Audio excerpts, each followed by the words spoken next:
Most women think that the to stay or leave their marriage decision is a thinking problem, but it's not. It is an internal conflict problem. You're not confused because you lack information. You're confused because different parts of you want different things. Part of you really likes stability and part of you wants connection. There's part of you that's exhausted and part of you that's loyal, part of you that knows the truth. One part says stay, be fair, be mature. You made a commitment. And the other part says, oh my gosh, go, I'm shrinking inside this relationship. And most women try to silence one in order to force a decision either way. And that's why they stay stuck. So clarity actually comes from a different place. It doesn't come from choosing which voice wins. It comes from slowing down long enough to hear what each part is protecting. And when you do that, something shifts. It's what happens when you hold two opposing truths without rushing in to resolve them. Instead of forcing a decision,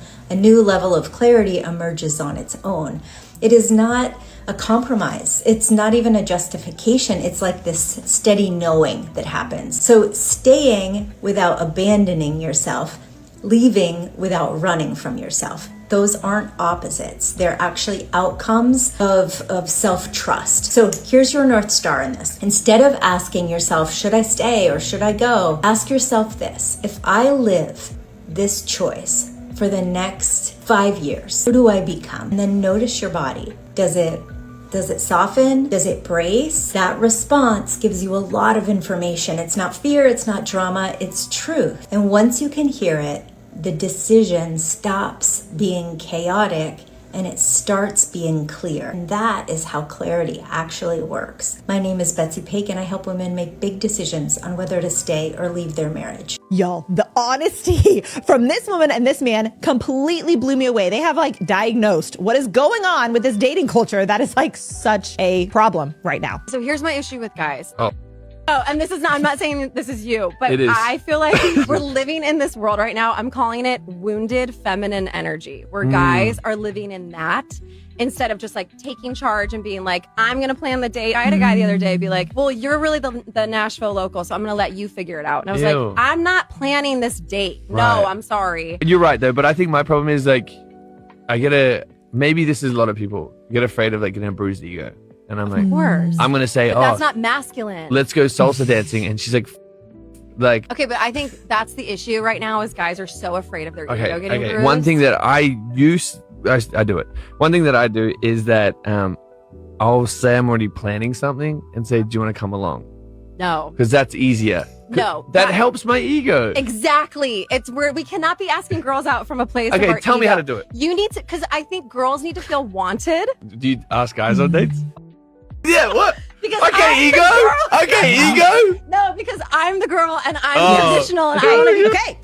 I love it. I love it so much when people who are not coming from a religious perspective tap into this reality that there is a natural dance between the masculine and the feminine, and what the feminine wants necessitates courage on the part of the man. She is so spot on in her desire to be pursued. And man, I'm so impressed with his honesty, and his self-awareness. He's like, this is because of my ego and I'm trying to protect myself because I've been hurt.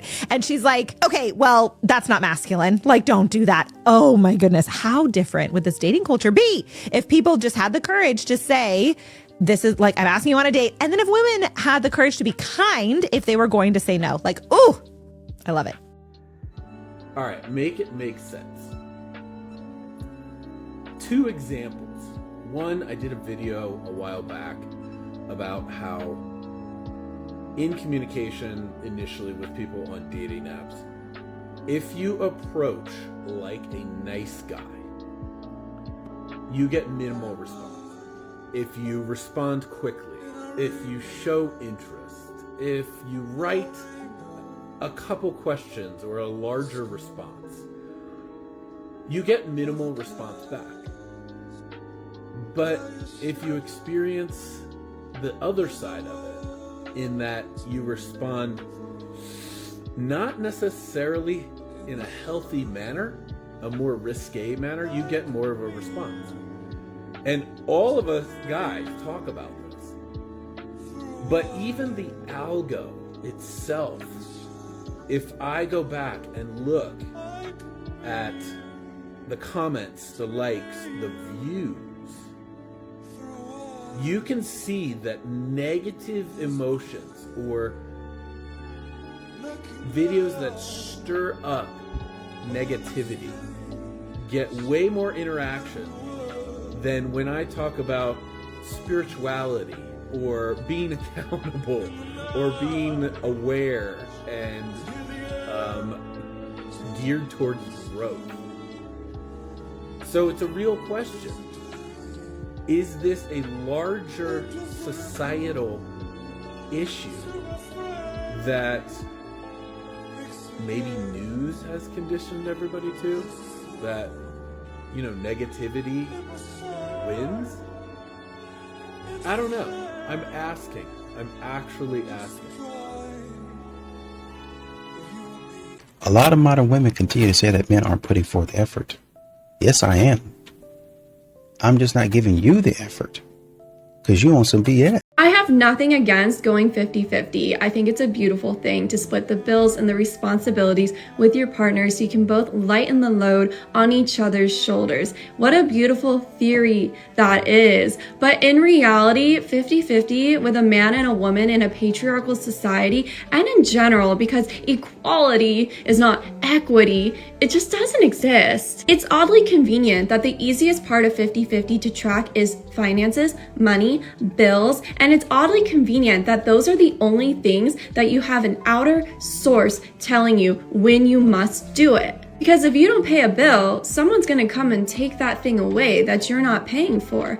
But who's going to enforce consequences on the man who said that he was going to do half of the work around the house, but isn't doing it? And isn't it oddly convenient that we cannot split pregnancy or childbirth or the risks or the complications or any of the side effects that come along with pregnancy and childbirth? We cannot split that 50-50 with a man. But also a man can't split those things with a woman. So we shouldn't hold that against him. It doesn't make us better people that we can have babies. But you know, it's interesting because a man would never hold it against us that we're not supposed to work the same way a man is supposed to work. This is not an argument for women staying in the home. Women are meant to be in positions of leadership. Women are meant to follow the cycle of the moon, the cycle of their bodies, not the calendar that we created, not the clock that we created. Our clocks and our calendars were made for men's bodies, men's minds, and men's hormones. But a man would never hold it against you if you weren't supposed to follow that same rhythm, right? Like,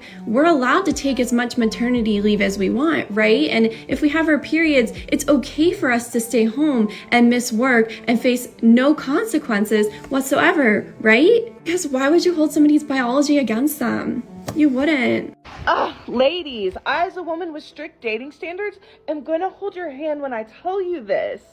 It's okay to adjust or adapt your strict dating standards, especially when that is what is best for you and the other person. Yes, I drove 4 hours to go see a man and got to his house at 10:30 p.m. at night and stayed the night, and then went on a date the next day and stayed the night again. He was going to come my way, and then my work schedule changed. And then we were going to try to meet halfway, but then my check engine light came on. I can't fly on a plane because I don't have a passport or the star ID, nor did I want to deal with the anxiety of the airport. He did offer to send me an Uber, and I didn't want to deal with the anxiety of being in a car with a stranger for 4 hours. And so after all those attempts from that man trying his best to take me on a date, I said to him, I sent a little cheeky text. I said, oh, I should have just drove to you now that my car's fixed. And he said, well, I have a guest bedroom if you wanted to. And my spontaneous little Sagittarius heart said, actually, I'm gonna go. Because also when you date successful men that are also good fathers, they're gonna have a big boy work schedule and custody of their children's schedule. So it was gonna be another 2 weeks probably at minimum before he was gonna be able to come my way. And I had already done all my investigating on this man. I'm a criminal justice major, baby. I did all that stuff over a week ago. And I stay ready. But that's the beauty of womanhood. We don't have to have the same dating standards. Jezebel, for example, she goes on drink dates. She doesn't want a date that's more than 45 minutes long. I like to go to dinner dates, and I think that an hour is too short for a first date. Molly Rutter, she likes physical touch on a first date. Danielle Waters, she wants to date a man for 3 months and then get married. And that's what I love about womanhood and supporting other women, because we don't have to have the same dating standards, but I can still be rooting for you.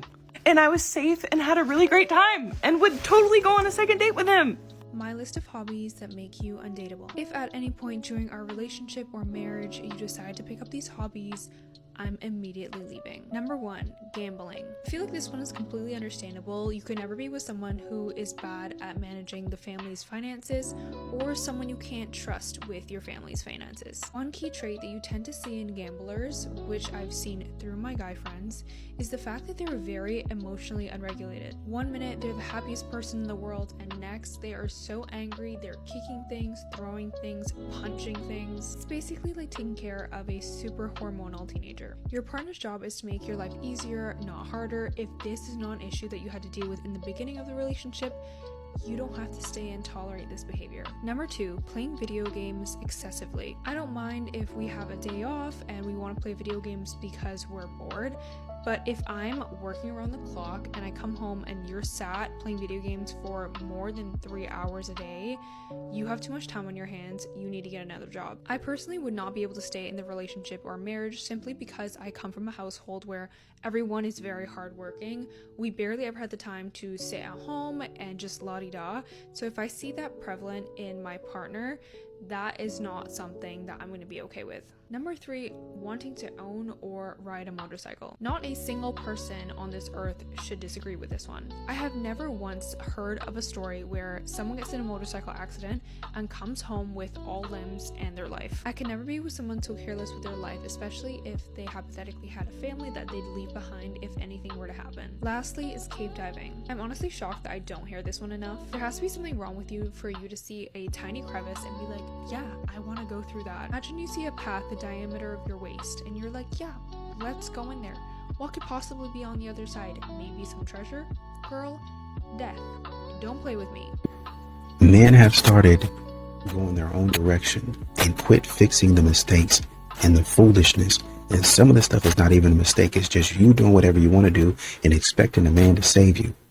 And when I, as a man, have stopped doing that, life has gotten a lot better. I don't think the housing market's going to crash in 2026 for these 4 reasons. Number 1, 40% of people who own their home do not have a mortgage. They have property taxes and homeowner insurance and a little bit of maintenance. So if you think about that on a $400,000 home, their monthly payment is sitting around $800 to $1,000 a month, which is way less than the average apartment in this country. So they're sitting pretty. Group number 2, 52% of Americans have a 4% interest rate or lower, meaning they probably bought their house before 2020. So they could have bought it in 2005, 2010, 2015. Houses back then were $150,000, $200,000, $250,000. They have a 3%, 4% interest rate. Their payment out the door is probably $1,200 to $1,500. Again, that is cheaper than most apartments in this country. They are sitting pretty. Group number 3, these are the folks who bought between 2022 and 2026. Now, some of them do have elevated interest rates and they might have a $2,500 to $3,500 monthly payment. Let's just hope these folks didn't over leverage themselves and that they're not sitting and being house poor because everything's become more expensive. But at the same time, you had to have money these past 4 years to qualify. They're not handing out loans like they were in 2005, 6, 7, and 8 like candy. You have to prove your income, your credit, your debt to income. So I think this group is going to be just fine. They're just a little more stuck right now. Now, number 4, people are going to say, yeah, but there's a whole generation who's struggling to buy a home right now. So isn't that going to bring houses down because people can't really buy?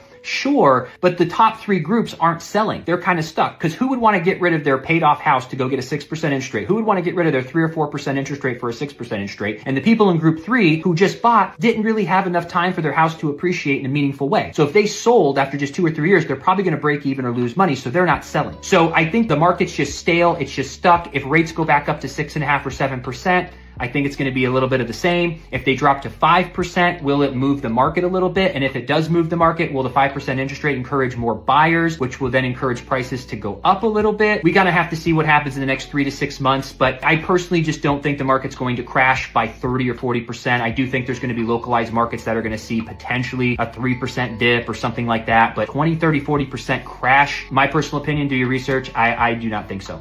The happiest wives, are submissive, and the happiest husbands are dominant. And I'm going to explain why. Because there's only one relationship dynamic where a man and a woman actually thrive together, and it's the exact one that you've been programmed to hate. Look at the couples around you. Really look. The ones that are constantly fighting, those are the 2 people fighting over who has the power. Every decision is a negotiation, and every disagreement is a fight. There are 2 leaders. locked in a power struggle, and their nervous systems don't get a single day off ever. But now, look at the calm couples, the ones that feel easy to be around, right? He leads, she trusts the lead. He decides, she follows. And before you scream oppression, let me educate you on what it actually is. It's specialization. He carries all of the weight, the direction, the protection, the decisions, everything. And she protects something that his strength can't touch. The soul of the home, the emotional energy, the softness, the sanctuary. He protects the house and she makes it a home. Take either one away and you don't get equality. You get two hands on one steering wheel and that car is going straight off the cliff. Here's the part that just flies over people's heads. Attraction follows polarity, period. Masculine and feminine are magnets. They attract because they're opposites, but make those poles identical, they repel. And that's how most of you become roommates with a mortgage. That's why so many equal partnership couples haven't even touched each other in months. They didn't lose love, they killed the polarity. So no, a thriving relationship isn't fixed in couples therapy. It's lived. He leads, she follows. Simple. Do you disagree with me? Or do you agree? Well, honestly and truly, most of these spider women want to get their hearts broken by Chad and Tyrone. For the rest of us who actually want to improve on ourselves, we're going to go somewhere else and do that. And that's what today's sponsor, Anson Belt and Buckle, helps you to do. Ninyoa nywele, I had a long hair. Kwa sababu sipewi pesa hata ya salon, nikakuwa bibi wa kwa nyumba wa matakataka, bitterness, hasira. Nilitoka kwa hiyo ndoa na mohawk na ni sisters zangu walinitoa. Na answers, nilikuwa nimekonda na kaa skeleton. My friend. Na kwambia nikatoka, nikatafutua passport, nikaingia Denmark. Na watoto wangu wawili. Nikaenda nikafanya kazi, Mumia nikafanya kazi, nikarudi Kenya, I bought a land, I built a beautiful home for my kids. Marriage is not an achievement. Wanaume mpaka wanatumia nyota zetu sisi wanawake. Watoto wangu wa sahi wako, niko na watoto wangu na traveling nao, I take them vacation, wako private school. Sahi mali niko, I'm helping wanawake wenye wako single kujiinua, mwenye anataka kutravel, kufanya kwa farming. I'm doing a lot of in my community. I am giving back to my community. Na siwezi mimi sahi mwanaume, my friend, mwenye anaweza kuja hivi aniguse hivi. Ni akuwa anaweza afford Kempiski. Si wa matakataka tena.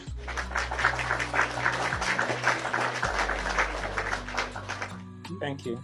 Yeah, so mimi na advise wanawake, msikubali kutumika, usikubali kutumika. Jamaa unatumika pia mtoto wako anakosa life poa. Ukiangalia huku nje Mumia, mimi wale wa mama tuna meet nao, watoto wao wanaishi maisha poa. Ukiangalia mabibi wenye wameoleka wako na hasira 24/7. Juu kiki mwanaume kimekutesa, amekunyima kila kitu. Amekunyima sex, amekunyima pesa, amekunyima happiness, amekunyima kila kitu.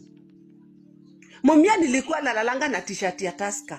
So there's nothing more confusing than when a man who has disappointed you for decades suddenly decides that he wants to evolve. And you know, everyone else around may be clapping, his mom might be happy or his friends may be like, he's trying. And somehow you end up being the villain because you're not jumping up and down in gratitude. You're sort of in shock about it.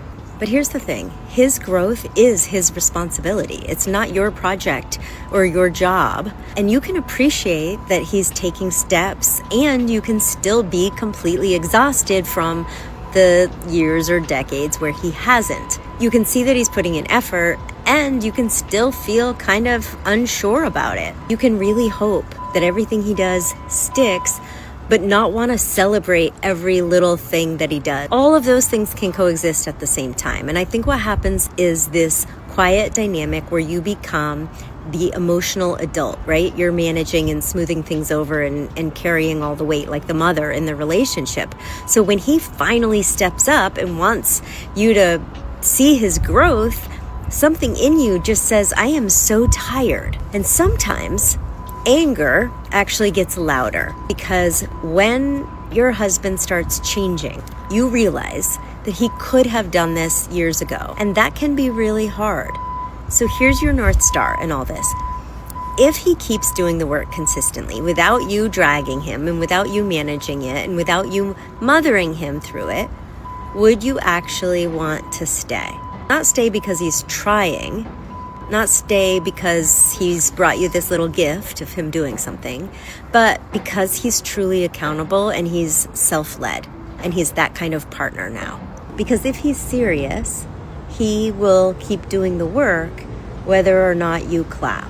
When you make decisions, make them based on your future generations, not what you need right now to feel like you're worthy of something. Okay? Because when you roll around with dust, you wake up, you get pregnant, your child is looking at you 10 years later, talking about, Mom, why aren't we rich? You're going to be like, well, I needed validation from a dusty man temporarily. And so here we are. You don't want to say that. You don't want your children to look at you and ask what happened. All right? So you got to choose wisely today. Remember, think generations, not validation. Because your kid is going to judge you based on your choices that you make before they're even born. You don't want to be the type of parent where they say, oh, my parent is a pick-me-show. My parent is a dusty. My parents failed me. You don't want to be that because you chose dust and validation over common sense. Okay? So,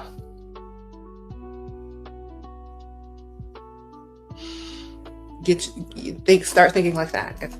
And remember, a child will ask you and question you and judge you more based on the type of man you marry versus what the man looks like. All right? Your kid is not going to say, Mom, why is daddy so chopped? They're going to be like, Mom, why is dad so broke? Or where is my daddy? Or why do we live like this? They're not going to care if their dad is ugly or chopped or old or whatever. They're going to be like, he rich though. I got what I want though. I can do what I want. Look at my car. Look at my house. So, think about it. A lot of these modern women like to comment on a man's masculinity. And if that's what you want to do, that's fine. Well, I believe a man should be this, and this, right? But I think the problem is a lot of these modern women really don't have a concept of what a man is. You can have an opinion, but the unfortunate thing for a lot of these modern women is their opinion is wrong. Their opinion of what a man is and what a man should be is wrong. That's not actually how a man works. That's not actually how masculinity works. They don't know that. They're just talking about what they read in some book somewhere. Men who date with a 15 to 20 year age difference absolutely know that it's wrong, and you can never convince me otherwise. Listen, older ladies, you're just as easy to manipulate, if not easier, because you're more desperate. Women are like cars. Their value depreciates as soon as you drive them off the lot. Who do you think you're fooling? That biological shot clock is ticking. There's only like 2 seconds left on that bitch. You gotta throw a shot up from half court and pray you hit the rim. Older women, be fucking for real. Y'all get scammed all the time by guys pretending to be Brad Pitt. You ever heard of the Tinder swindler? This is a dude pretending to be a rich heir to some Saudi fortune, who's got grown-ass women 30, 40, 50 years old with their fully developed brains taking out bank loans, draining their credit cards, draining their bank accounts. You're not harder to manipulate because women act like perpetual children their entire life. These are the same women that brag about getting their back broken by young men and using them only for sex. Or at least that's what they tell themselves. Meanwhile, anyone with a Tinder knows they're online begging for a man to take them seriously, with dating with intentions, no friends with benefits, and no situationships in their bio. Now that they're done riding the cock carousel, they think they can shame and insult someone into chasing them. Ma'am, nobody's chasing you except the creditors you owe for your bachelor's degree in sociology. How you gonna call men that date younger women predators, but when women do it, they're cougars? Last time I checked, a cougar was a predator too. Male lions are predators, yet they have the most important job: protecting the vulnerable children from vicious predators. You know, the real ones, like your mama's boyfriend. If you think you might want to marry the person you're with right now, I have some premarital counseling questions for you. Part 3. My name is Jordan. I'm a licensed professional counselor. I really believe if we can get some of this premarital stuff right on the front end, it's going to save everybody a lot of trouble on the back end. Today's topic is fighting. Very specifically, I want you to ask, how do your parents fight? How do your parents say I'm sorry? And how do your parents make up from fights? Because whether you like it or not, their fighting style is going to heavily influence your instinct of how to fight. By that, I mean when we get into a fight, a disagreement, when we go into fight or flight, when we might feel attacked or invalidated or disrespected, our instinct, without even realizing it, is going to be respond in the way that we have seen our parents respond our entire lives. So maybe you or your partner's parents were ultra non-confrontational. They just shoved everything under the rug. No one brought up any problems, and so nothing got resolved. And there was always this like quiet resentment sitting in the house, walking on eggshell. On the opposite end, maybe your parents are explosive and they talk about every little thing and everything goes with yelling. And that is your go-to fighting style without even realizing that it could hurt someone else's feelings. Maybe your parents said sorry for every single little thing. Maybe they never said sorry. A key to a good relationship is fighting well, because we're all going to fight. We're going to have disagreements, right? Especially the longer we're together over a long period of our lives, which is what most of us hope marriage will be. The fights will keep coming. So it's not about eliminating fights. It's about fighting kindly, fighting fairly, and fighting well in the same language that we understand so we can get quicker to that repair and make up afterward. So have this conversation with your partner today. Talk about how your parents fight, what you like in how they fight, and what you dislike in how they fight, and what you guys want to do together as a couple in the future. Let me know your thoughts about skills for fighting within partnerships and what works with you and your partner. Comment below. Dating a single mom is such a beautiful thing, and a lot of us, we're so scared like we're responsible for their children. We're not responsible for their children. They have their own dad. You know what we're responsible for? For the woman. We take care of their heart. These type of women, they're no joke. They're very independent. These single moms, they don't need you. They want you. They want somebody that could treat them good in their life. Not just an option, not just temporary use, just because they have a kid. When you have a child, it's a beautiful thing. This woman can take care of your future kids. This woman knows how to cook. This woman knows how to listen, and she doesn't ask for a lot of time. She may not have a lot of time. She takes care of her responsibilities. She takes care of school, transportation, homework, showers, everything. These women are not here to play games. They don't have time for games. They have time for their kids, so stop wasting their time, because they also got to spend money to go out with you. They got to spend money on a babysitter, so you better take the time to get to know her. But these women, these type of women could change your life, because their hearts are very soft, and they will show you the world. They will spoil you every single day if you just let them in and just give them a respect and listen to them. Don't just play around with their hearts. Bro, these women will give you their soul if you know how to treat them right. They will take care of you like no other woman. So don't be scared, bro. Because you got to understand, they have the best snacks as well. So I'm just letting y'all know, you guys are sleeping on these type of women. Shouts out to all the single moms. Respect y'all. Keep on fighting every day. Shouts out to the single dads as well. Tired of swiping through people who don't get your life as a single parent? You want understanding, a partner who gets your life and heart. Download Single Dad Meets Single Mom today. Real love, real families, real futures.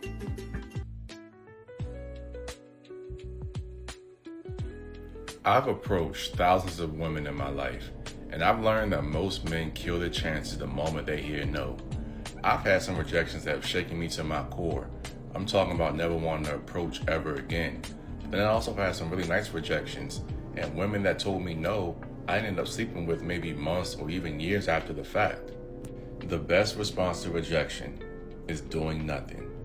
And most guys fail this test in one of two ways. You have the emotional guy who's going to flip out, call the girl out of her name, make her feel uncomfortable, cause a scene.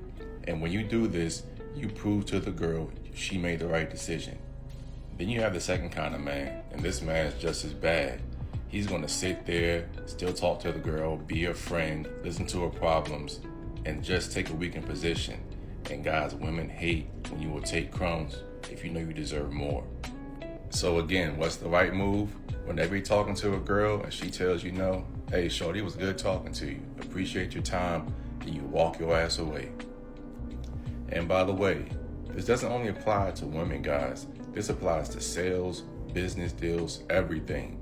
Because silence after a no proves strength. Emotion after a no proves need. A quick, polite exit after a no proves you can handle a loss with grace. And the crazy part about it, people aren't used to this, especially women, and it opens up so many doors later. People remember how you took a no more than them giving it. And you will be surprised how many women will circle back around because you proved you're the kind of man who can take a no on the chin. This will open up so many doors for you guys. So next time you get rejected by a girl, keep it sweet, keep it simple, give her a hug and walk the fuck off. You'll be surprised at the results. Kill the fantasy, build the dream, shatter illusions. If they're worried about how much money you make, they're scheming, I promise you. They're setting up, they're estimating how little they're gonna have to work based on how much they think you've got on your first date or whatever. So, just bring yourself a little purse, not a big purse, a little purse, a little bag, a little clutch, whatever. Put your lip gloss and ID card in it, and then literally show them on the first date. This is what I got. Still interested? And they'll all say yes every time. As long as you have 2 eyebrows and not 1, and an adjacent mirror to pluck those peach fuzz mustaches. You then go first thing. You open up your little clutch and say, this is all I got. Still interested? They'll all say yes every time. I promise you. Show them up front what you got. I got lip gloss, an ID card, and 6 Tic Tacs. 5 Tic Tacs. Y'all still want to go out with me? He'll be like, oh, of course I do. I'll pay for it. Don't worry. You'd be like, oh, great. Where are we headed? That's how you do it, folks. Just own it up front. This is all I got. Look at it here. This is it. I hope you didn't want more from me, because I got myself and I got this clutch of things. There's like 7 items in there, 5 of which are Tic Tacs. You still want me? And they'll all say yes. And they'll pay for dinner. I bet you they will. I promise you that. I promise you.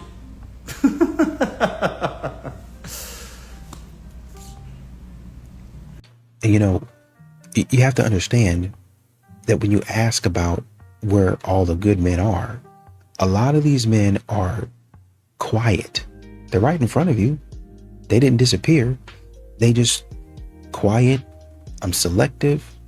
I'm less willing to throw myself into another situation that looks and that feels unserious. You look and you feel unserious. This whole thing that we got going on looks and feels unserious. It looks like you playing around. You about to play with my money, about to play with my time. Some of these brothers got kids, and you about to play with my kids. And if you start doing that, you might have a problem.